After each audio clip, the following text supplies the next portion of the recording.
So how do I balance all of the life forces in my life? Well, you know, when you're first starting off your career, you're so highly motivated that it's just like, you know, man, here's a steep slope. I just want to get up. And so, you know, you don't really spend much time doing other things. And so you need to have a very supportive family. Otherwise, you're going to be in deep crap. And it happens to a lot of us. And, you know, it certainly happened to me. I think what happened was that in my generation, we had kids very early on, and so, you know, here I am, an assistant professor with 3 children, you know, and trying to establish a serious career and needing to balance, family issues. And I didn't balance it very well early on because I think it's the demands of the discipline. I didn't realize, you know, what the spinoff was. I think this generation, you know, holds back in terms of having kids. They get much, they get things underway much longer.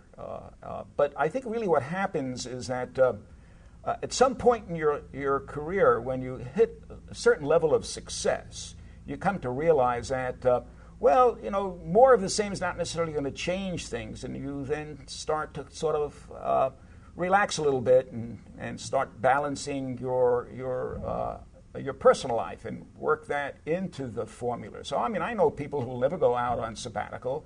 I know people who almost never take any vacation time.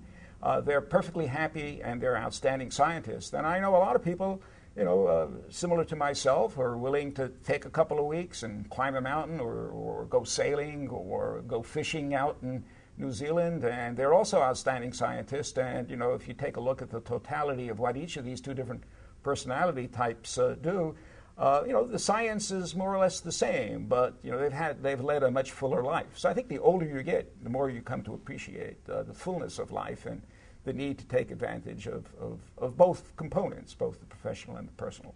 And I think it's a maturation. You know, it's just simply growing up.